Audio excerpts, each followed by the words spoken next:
বাংলাদেশের জ্বালানি মন্ত্রী, বিদ্যুৎ এবং জ্বালানি মন্ত্রী, মাননীয় মন্ত্রী, ওনার নাম হচ্ছে ইকবাল মাহমুদ টুকু, ইকবাল হাসান মাহমুদ টুকু, সিরাজগঞ্জে বাড়ি। উনি ওনার এক রাজনৈতিক বক্তব্যে কোনো একটা সংবর্ধনা অনুষ্ঠানে মনে হয় ইসলামকে নিয়ে একটা কটূক্তি করেছিল, যে মুক্তিযুদ্ধ এই দেশে ইসলাম কায়েম করার জন্য হয়নি। তা আমি ওইটার পরিপ্রেক্ষিতে একটা আলোচনায় বলেছিলাম যে কেন হয়েছে, এই ধর্মের কারণে মানুষকে বিভাজন করি এই 55 বছর তো কোনো লাভ হয়নি। অমককে অমক ট্যাগ দিয়ে রাজাকার বলেন, আলবদর বলেন, জঙ্গি বলেন, এরপরে এই গুপ্ত বলেন, বিভিন্ন রকমের ট্যাগ দিয়ে কোনো লাভ হয়েছে জাতির?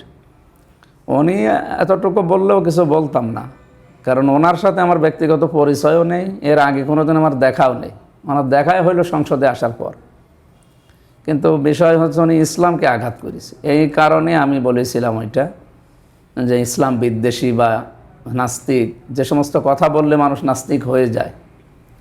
যদিও উনি নাস্তিক কিনা ওই বিষয়ে আমি অত গভীরে যাইনি, কিন্তু উনি কথা যা বলেছে ইসলামকে যেহেতু আঘাত দিয়েছে, এই কারণে আমরা ইসলামের বিরুদ্ধে এসে আমার বাবা গেলেও তাকে আমি সম্মান দেব না, কারণ আমার কাছে আগে আল্লাহ, রসুল, ইসলাম, এরপরে অন্য কেউ। তো উনি মন্ত্রী নাকি এমপি নাকি সাধারণ জনগণ, ওইটা আমার দেখার বিষয়ও ছিল না। আমি বলেছিলাম ইমানের দাবিতে। শেষ পর্যন্ত মামলা হয়, মানহানি মামলা। ওনার এক ভক্ত নাকি দেয় সিরাজগঞ্জে।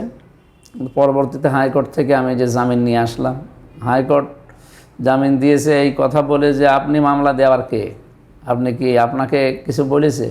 কারণ এটা আইনে নেই, আইনের এটা ভুল প্রয়োগ হয়েছিল।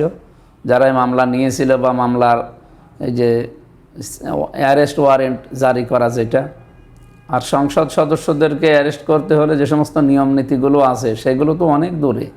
স্পিকারের অনুমতি নেওয়া লাগবে, রাষ্ট্রের একটা ওই মন্ত্রণালয়ের অনুমতি নেওয়া লাগবে, অনেক কিছু বিষয় আছে। তা আমি আগের থেকে যেহেতু নিয়ে আসলাম, আসার পরে এখন ওই মামলা আনলিমিটেড সময় দিয়েছে, যতদিন না হয় ততদিন আমার জামিন আছে। এরপরও আমরা হয়তো যে কোনো একদিন যেয়ে সময় মতো যখন ছুটি থাকে সব কিছু, যে একদিন সিরাজগঞ্জ থেকে মানে ওই যে কী বলে স্থায়ী জামিন, যেটা ওটা নিয়ে চলে আসবো ইনশাল্লাহ। আমরা বিগত সময়ে দেখেছি যে সরকারের এমপি মন্ত্রীদের নিয়ে মন্তব্য করার কারণে অনেকে জেলে যেতে হয়েছে। এই সরকারের একজন মন্ত্রীকে নিয়ে আপনি যে মন্তব্যটি করেছেন এবং তারপরে সরকারের যে আচরণ, মন্ত্রীর যে আচরণ, এইটা আপনি আসলে কিভাবে নিয়েছেন? এটা আপনার কাছে কেমন লেগেছে? না, বৈধভাবে কেউ যদি সমালোচনা করে, আমি তো আমার নিজের জন্য করিনি, করেছিলাম ইসলামের জন্য। বৈধভাবে সমালোচনা তো করতে দেওয়াই লাগবে। সে যারাই দায়িত্বে আছে, সমালোচনায় যদি তাদের না থাকে, তারা তো আবার ফ্যাসিস্ট হয়ে উঠবে। এই জন্য তাদের ভালোর জন্যেও, তাদের কন্ট্রোল করার জন্যেও এগুলো আসলে করা দরকার। যারা বিরোধীতে আছে, বিরোধী দল মানে কি? বিরোধী দল তো বিরোধিতা করার জন্যে। এরা কি আপনার পক্ষে কথা বলবে?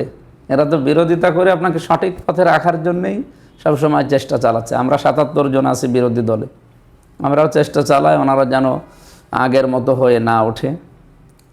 আমরা চাই নিরপরাধ কোনো মানুষ যেন বিপদে না পড়ে। হ্যাঁ, অন্য কাউকে নিয়ে এমন কোনো কথা, এমন ট্রল না করা উচিত যে কাজের সাথে সে জড়িত না।